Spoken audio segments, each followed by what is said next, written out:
इसके बाद वो घर की दूसरी चाबी लाने के लिए अपने ऑफिस चला गया। लेकिन ऑफिस के अंदर जाने के लिए कंपनी के एम्प्लॉयज के पास एक कार्ड होता है। पहले सिक्योरिटी गार्ड उस गार्ड को चेक करता है, फिर बिल्डिंग के मेन एंट्रेंस पर भी कार्ड को पंच करते हैं। बिल्डिंग में एंटर करने के बाद ऑफिस के अंदर भी कार्ड को पंच करना पड़ता है। लेकिन सतीश तो जॉगिंग करने के लिए घर से निकला था, इसलिए वो तो अपने साथ सिर्फ अपना फोन ही लेकर जा सकता था। पुलिस का कहना था कि अगर मान भी लिया जाए कि सतीश का पर्स भी उसके पास ही था, साथ ही उसके पर्स में ऑफिस कार्ड भी था, तो ऑफिस में पूछताछ करने पर और कैमरा चेक करने पर पता चला कि सतीश उस दिन ऑफिस के अंदर आया ही नहीं था। वो बिल्डिंग के बाहर ही थोड़ी देर तक टहलता रहा और फिर वहां से चला गया। इसके अलावा सतीश के अनुसार उसने ऑफिस के अंदर जाकर ड्रॉ से चाबी निकाली थी, लेकिन पुलिस का कहना था कि वहां पर उसका कार्ड पंच ही नहीं हुआ था और ना ही वहां उसकी कोई एंट्री थी। तो फिर सतीश को बिल्डिंग के बाहर ही चाबी कैसे मिल गई थी? इसके बाद जब वो चाबी लेकर घर पर आया और दरवाजा खोलकर घर में एंटर हुआ, फिर उसने 7:30 बजे के आसपास पुलिस को फोन किया और जब पुलिस घटना स्थल पर पहुंची थी तो उस समय वहां सतीश के अलावा कोई भी नहीं था। यानी पड़ोस के लोगों को भी पुलिस के आने के बाद ही पता चला था कि सतीश के घर में कुछ हुआ है। पड़ोसियों का कहना था कि उन्हें बिल्डिंग में किसी तरह का कोई शोर नहीं सुनाई दिया था। उनका कहना था कि अगर रद्दी वाला यहाँ पर आया होता तो वो सबके घरों में जाता, बल्कि सबसे पहले तो वो ग्राउंड फ्लोर का दरवाजा खटखटाता। यानी पड़ोसियों के अनुसार कोई भी बाहरी व्यक्ति उस दिन सुबह के समय उस बिल्डिंग में नहीं आया था। जब पुलिस ने उन दोनों पति पत्नी की कॉल डिटेल्स निकलवाई थी तो उनकी लोकेशंस भी चेक की गई थी। लोकेशन से पता चला कि प्रियंका और सतीश उन दोनों के फोन एक ही टावर की रेंज में थे। यानी उनकी लोकेशन एक ही जगह पर थी और वो जगह कहीं और नहीं बल्कि उनका घर ही था। और इसका मतलब ये था कि उस दिन जब प्रियंका की हत्या हुई थी तो उस समय सतीश घर पर ही था। इस तरह सतीश के दिए गए सारे बयान भी उसको ही शक के घेरे में ला रहे थे। इसीलिए तो पुलिस भी यही चाहती थी कि कई दिनों से धरने पर बैठा सतीश थाने के बाहर ही बैठा रहे, वो वहां से कहीं ना जाए, क्योंकि पुलिस को शुरू से सतीश पर ही शक था। क्योंकि घर में सतीश के अलावा जबरदस्ती किसी के आने के भी कोई सबूत नहीं मिले थे। और तो और घर के अंदर से पुलिस को एक जोड़ी ग्लव्स, जूते, एक बिना स्लिप्स वाला जैकेट और उस जैकेट के अंदर से एक सिगरेट का पैकेट भी मिला। घटना वाले दिन पुलिस को यह भी पता चला कि सतीश के पैर में मोच आई है, जिसकी वजह से वो थोड़ा लंगड़ा कर चल रहा था। हालांकि उसे छिपाने के लिए उसने भारी भरकम जूते पहने हुए थे। इधर पोस्टमार्टम में पता चला कि प्रियंका के गले को किसी रस्सी से घोटा गया था और फिर उसके गले पर चाकू भी चलाया गया था। उसके पेट पर भी कुछ घाव के निशान थे। इसके अलावा प्रियंका के शरीर पर कहीं और चोट का निशान नहीं था। यानी अगर घर में लुटेरे आए होते और प्रियंका उनका विरोध करती तो उसके शरीर के कई हिस्सों में चोट लगी होती, लेकिन ऐसा नहीं था। एक और बात यह कि सतीश के बयान के अनुसार घर से करीब 2,10,000 रुपए कैश और 1,75,000 रुपए के गहने गायब थे। लेकिन जब पुलिस ने सतीश के धरना प्रदर्शन के दौरान उसके घर जाकर तलाशी की तो उन्हें बड़ी ही आसानी से एक जगह पर 30,000 रुपए कैश मिल गए। जब वो पैसे पुलिस को इतनी आसानी से मिल गए थे तो फिर लुटेरों ने उन पैसों को क्यों छोड़ दिया था?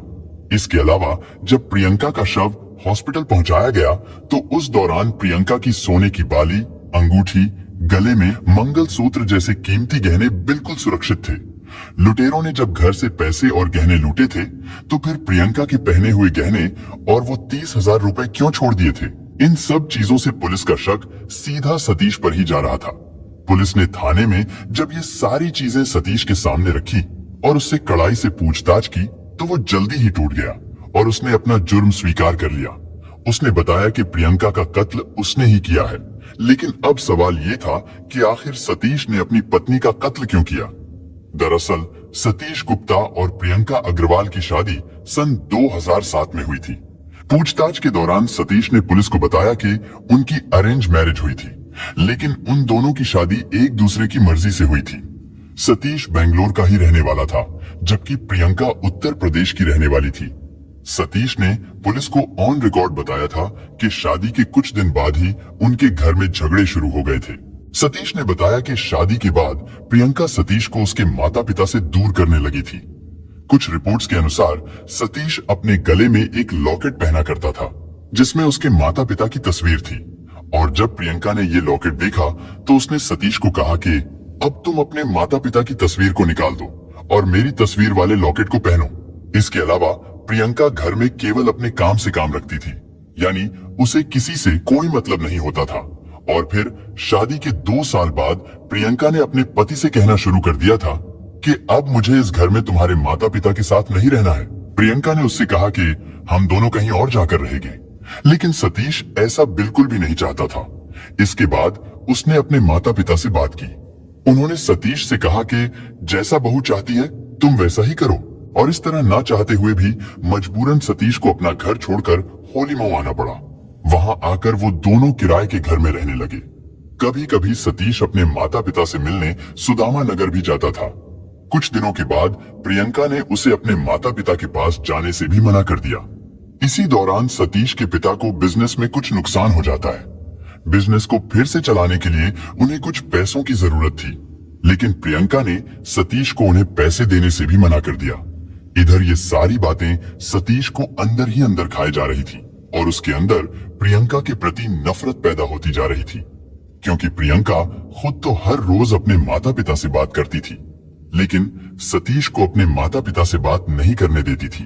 इन सब चीजों के चलते ही साल 2010 में अप्रैल महीने के आसपास प्रियंका और सतीश ने अपना खुद का घर बनाने के लिए एक जमीन खरीदी।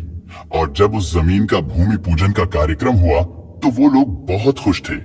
उस कार्यक्रम में प्रियंका के परिवार वाले, दोस्त, रिश्तेदार सभी लोग आए हुए थे। लेकिन जब सतीश के माता पिता वहां आए तो प्रियंका ने उन्हें जमीन की बाउंड्री पर ही रोक दिया और उनसे कहा कि ये मेरे पति की और मेरी जमीन है, आप लोगों का इसमें कोई हिस्सा नहीं, आप यहाँ से चले जाइए। इसके बाद सतीश के माता पिता वहां से चले गए। इस दौरान सतीश पूजा के कामों में बिजी था, इसलिए उसे इन सब बातों का पता नहीं चला। लेकिन पूजा संपन्न होने के बाद उसके जानने वाले लोगों से उसे ये बात पता चली तो सतीश को बहुत दुख हुआ। और फिर सतीश ने उसी दिन फैसला कर लिया था कि अब वो प्रियंका को नहीं छोड़ेगा। इसके बाद सतीश ने उसी दिन से ही प्रियंका को रास्ते से हटाने की प्लानिंग करनी शुरू कर दी। उसने 3 महीनों तक प्लानिंग की। प्लान के अनुसार वो प्रियंका के साथ प्यार से रहने लगा था, उसका अच्छे से ध्यान रखता, उसकी देखभाल करता था।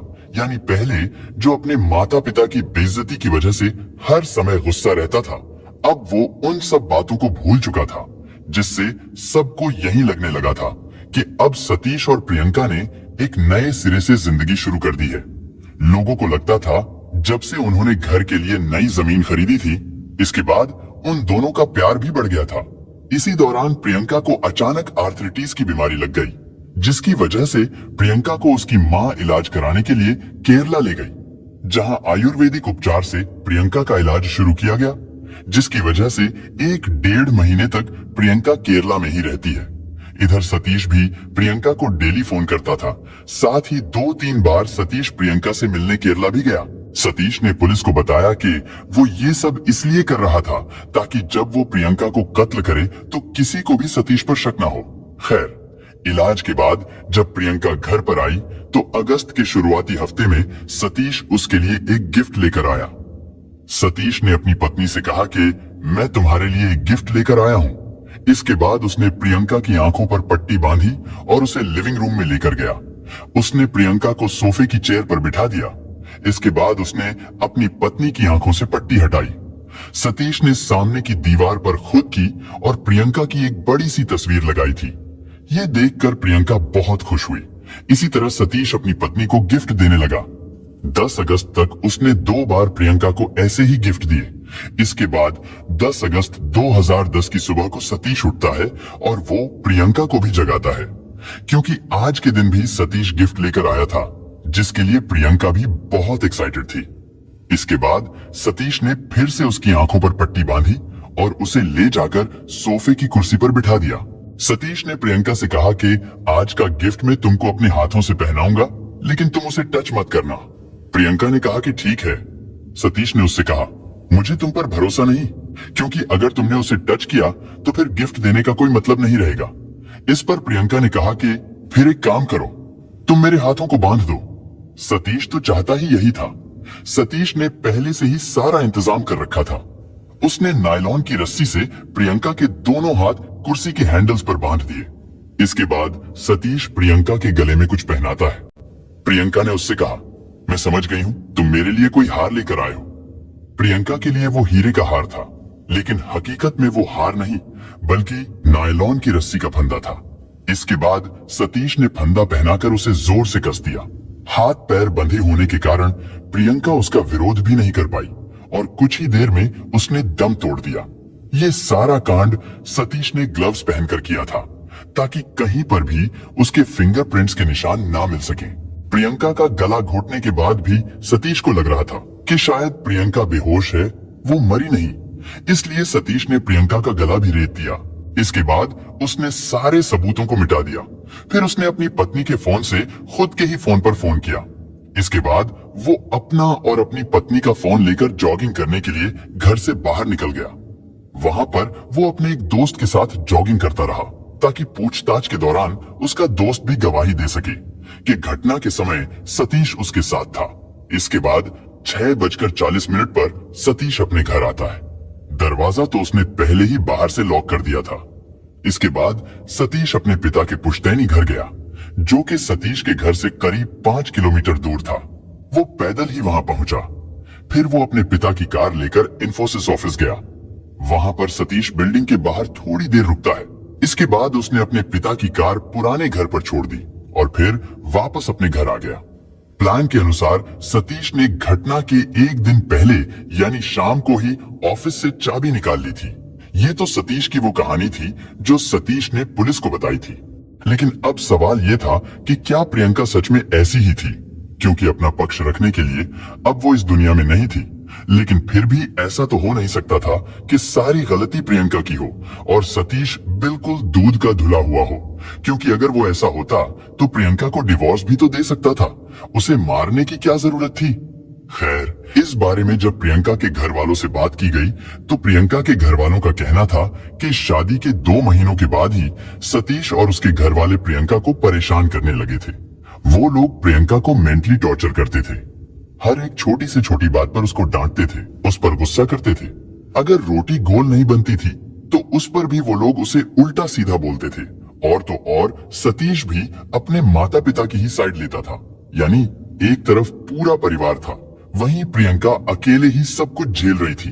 हालांकि प्रियंका रोते हुए कई बार अपने माता पिता को ये सारी बातें बताती थी, लेकिन वो लोग कहते थे कि बेटा, तुम्हारी नई नई शादी हुई है, तुम्हें उनके घर में एडजस्ट करके रहना पड़ेगा। प्रियंका घुट घुट कर जी रही थी। शादी को 2 साल बीत जाने के बाद भी उनके बीच सब कुछ वैसा का वैसा ही था, यानी हर रोज ससुराल वाले ताने मारते थे।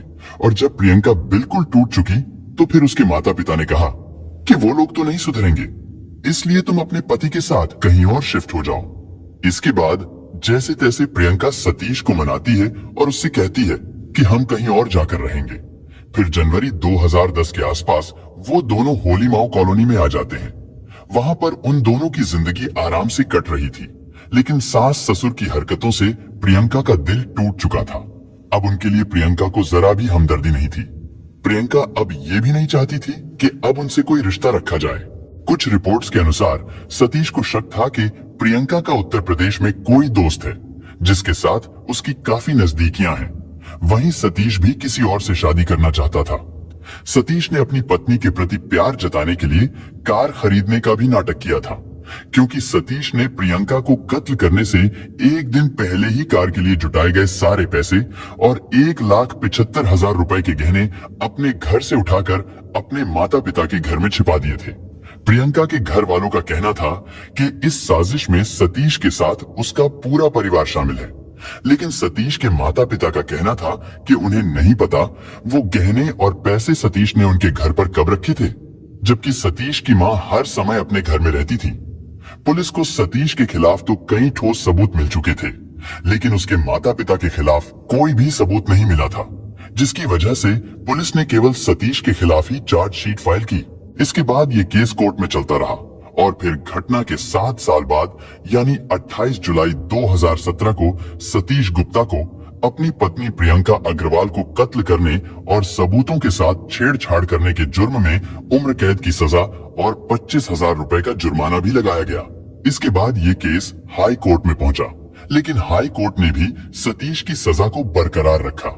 सजा के बाद जैसे हर एक कैदी को जेल में अलग अलग काम दिए जाते हैं, वैसे ही सतीश को भी कैदियों को पढ़ाने का काम मिल गया था। यानी जो भी कैदी पढ़ना चाहते थे, सतीश उनको पढ़ाता था।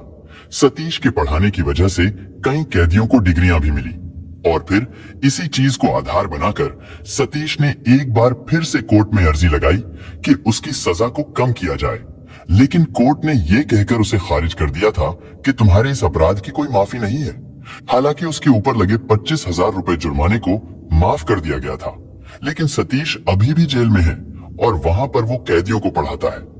दोस्तों, इस घटना को सुनाने का उद्देश्य किसी का दिल दुखाना नहीं है, किसी को परेशान करना नहीं, बल्कि आपको जागरूक करना है, आपको सचेत करना है। दोस्तों, इस पूरी घटना के बारे में आपकी क्या राय है, कमेंट बॉक्स में जरूर बताएं। और अगर हमारी मेहनत पसंद आई हो तो इस वीडियो को लाइक करते हुए शेयर भी करें। अगर आपने अब तक चैनल को सब्सक्राइब नहीं किया है तो हमारे चैनल को सब्सक्राइब कर लीजिए। धन्यवाद।